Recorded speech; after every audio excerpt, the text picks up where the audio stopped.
नई शिक्षा नीति मेरी समझ के अनुसार प्राइवेटीकरण को आगे बढ़ाने का नीति है। आज प्राइवेट स्कूल में 3 साल का बच्चा एडमिशन ले रहा है और हम नई शिक्षा नीति में ला रहे हैं कि 6 साल का बच्चा होगा, इसके बाद पहली क्लास में एडमिशन लेगा। कहाँ जाएगा? शिक्षण व्यवस्था की अगर बात करें, वर्तमान में जो भौतिक स्थिति आदिवासी इलाके की अगर बात करें विशेष करके, तो सबसे पहले भौतिक स्थिति क्या है? वहाँ पर कमरे नहीं है, बिल्डिंग नहीं है, 4 दीवारें नहीं है, शिक्षण व्यवस्था, वहाँ पर अध्यापक नहीं है। Once again, you for giving me this time. माननीय सदस्य श्री राजकुमार रोत जी। महोदय, आपने शिक्षा विभाग पर महत्वपूर्ण विषय पर बोलने का अवसर प्रदान किया, इसलिए आपको खूब खूब धन्यवाद। देश के जो अंदर जो शिक्षा के जो हाल हैं, वर्तमान जो परिस्थिति में जिस तरह से देश ग्रोथ कर रहा है, उसके साथ जो एजुकेशन डिपार्टमेंट के अंदर जो क्वालिटी आनी चाहिए थी वो आज नहीं आ रही है।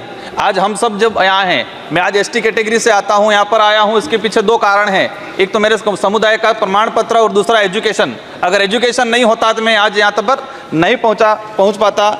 शिक्षण व्यवस्था की अगर बात करें, वर्तमान में जो भौतिक स्थिति आदिवासी इलाके की अगर बात करें विशेष करके, तो सबसे पहले भौतिक स्थिति क्या है? वहाँ पर कमरे नहीं है, बिल्डिंग नहीं है, 4 दीवारें नहीं है, शिक्षण व्यवस्था, वहाँ पर अध्यापक नहीं है। हम बड़ी बड़ी बात कर लेते हैं, हम कहते हैं देश ग्रोथ हो रहा है, ये हो रहा है, विकास की ओर जा रहा है, लेकिन मैं आज दावे के साथ कहता हूँ कि देश के आदिवासी इलाके के अंदर जब बारिश होती है तो 70% विद्यालय को खाली कर दिया जाता है क्योंकि वो बिल्डिंग बैठने के लायक नहीं है। आज देश के ये हालात है। मैं राजस्थान के दक्षिणी इलाके से आता हूँ, संसदीय क्षेत्र बांसवाड़ा से, वहाँ पर 78% आदिवासी बाहुल्य क्षेत्र हैं।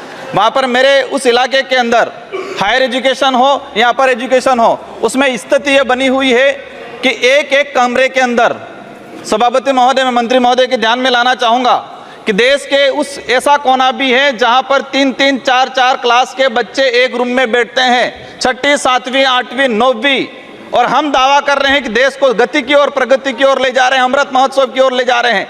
एक कमरे में 4 क्लास के बच्चे बैठेंगे, टीचर किसको पढ़ाएगा? और वो बच्चा डिग्री प्राप्त करके कहाँ जाएगा, क्या करेगा आगे जाके? उसका भविष्य अंधकार में जा रहा है।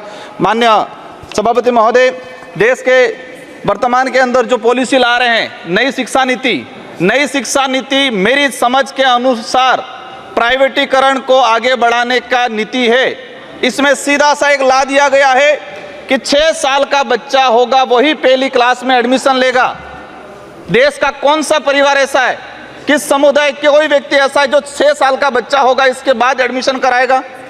इस स्थिति में आने वाले 10 साल बाद सरकारी संस्थाएं खत्म होने वाली है।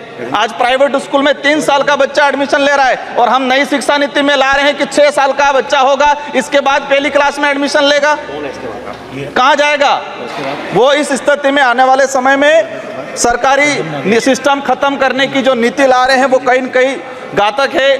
माननीय सभापति महोदय, देश के अंदर जो गति है, नवोदय विद्यालय और केवी, हम मानते हैं कि देश के अंदर जो ब्यूरोक्रेसी है, कोई भी व्यक्ति को आने का अवसर मिला है वो नवोदय है, लेकिन जो वर्तमान में स्थिति बनी हुई है कि जो केंद्रीय विश्वविद्यालय है इसमें 8,88,000 आवेदन आए। पूरे देश के जो केंद्रीय विद्यालय इसमें 8,88,000, प्रवेश कितनों को मिला है? 75,703 बच्चों को प्रवेश मिला है। इसका मतलब ये क्लियर हो गया कि 8% बच्चों को ही प्रवेश मिल रहा है। माननीय सभापति महोदय, माननीय अध्यक्ष महोदय, मुझे तब स्टार्ट किया मैंने आपके आने से पहले, सर अभी आने से पहले ही। अध्यक्ष महोदय बहुत बहुत धन्यवाद। मैं आग्रह करना चाहूँगा अध्यक्ष महोदय, सबसे पहले आपको इसलिए नहीं बोलने दे रहे कि अध्यक्ष महोदय मैं आपको हृदय से धन्यवाद देना चाहता हूं। सबसे पहले मैं माननीय